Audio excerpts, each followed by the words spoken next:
Y'all ready? Yeah. Okay, ready? 1, 2, 3, go. Come on, meat pie queens.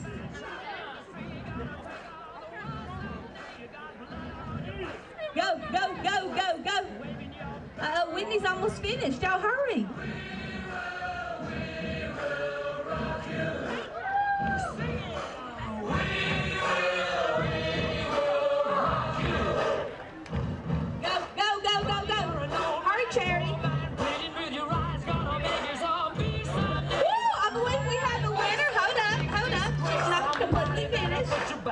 Ladies, finish.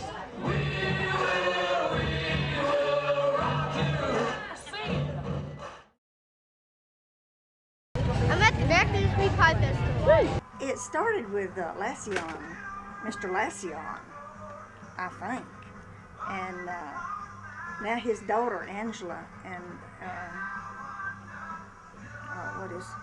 Tina is his other daughter. They have it now, but he started. And he was a butcher for a grocery store, I think, is the way that went. And he went out on his own in a little restaurant. He opened up a little restaurant making meat pies and selling them, and it's really grew into a big thing. They used to peddle them in carts on the sides of the roads, black men, and that's what my father remembers. And they would peddle them in a cart saying hot to meat pie. And when he was a little boy, that's what he remembers.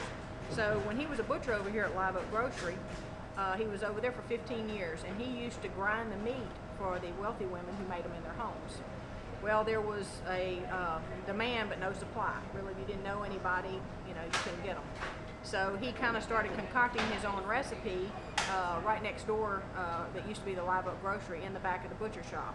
And it took him about 1.5 years to get it just like he wanted it, and that's actually where he started making them at. And he was about one of the first places that you could get it on a public level. Anyway, you cook your meat down, and then you drain it and everything and put it in the refrigerator. And when you're finished, you want a good stiff product like this. What kind of meat is it? Can't tell you that either. No, actually, it's beef and pork. I use half and half. Well, we cook the meat. The meat's 80% beef and 20% pork, and then of course we put all of our seasonings and stuff in it. And it's cooked long and slow for about 6 or 7 hours the day before. Then we take it off. We put it in front of, cool it down totally. Put it in the cooler, and then the next day is balled up and with like an ice cream scoop. And while that's being done, we have another team of about 4 people that's rolling and cutting the dough. The dough is rolled like in a pizza dough machine, rolls it out, and then we have our thing that we made that cuts it by hand. And then we have a team of about 6 people that sit down and make them, and we'll make anywhere from 400 to 1,000 a day by hand. And then when it gets to August and up through this time of year, like this morning, we rolled out a little over 3,000 crusts.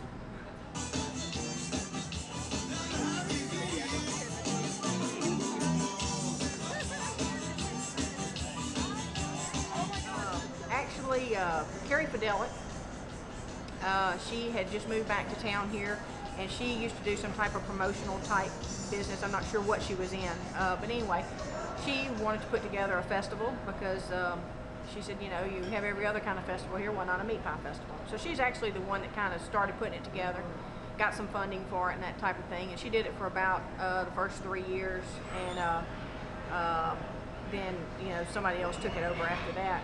But it seems to be growing every year. This year we moved it to October because of the hurricane. I think that helped out a little bit. September for us in a business lingo is usually the slowest time of the year because everybody's broke from school clothes and everything, school tuitions, and plus it's cooler. So I think it worked out better in October than in September personally. The New York Times had come in here and interviewed me, and that had been about 6 months prior to that, I guess.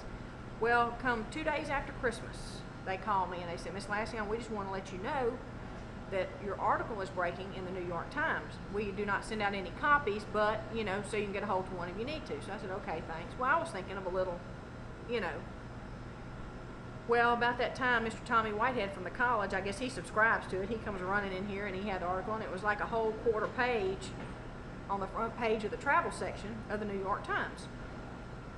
Well,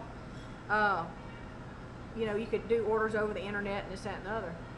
And orders were coming in from everywhere. It was like an East Coast explosion in New York area. And this, the irony of the story is the shipping was more than the meat pies. You know, I mean, to get 1 dozen meat pies was like 80-something bucks, you know, between the meat pies and the shipping. So we were just fighting it. I mean, we were fighting it, and in the midst of all that, my mother passed away, and, you know, kind of slowed us down some. But anyway, my sister was like, Tina, she says, do these people even know what they're ordering, you know? She says, and I said, no, they probably don't. But, you know, it was, you know, it was just a Creole Cajun thing, you know, they wanted to try. And I mean, it about killed us. We were making anywhere from 4,000 to 5,000 meat pies a day, trying to keep up with all the orders by hand. Because anything with Creole on it, you know, is really big right now, and or Cajun or anything like that. And, you know, we're about as Creole as it gets right here, I think.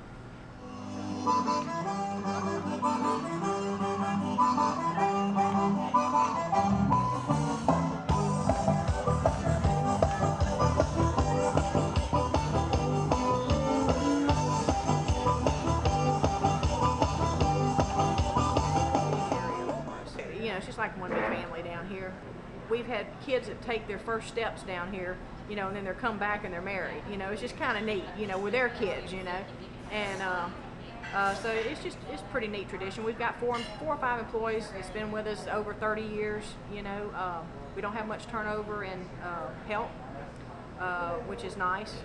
And I think that's one reason our food stays as constant as it does, you know.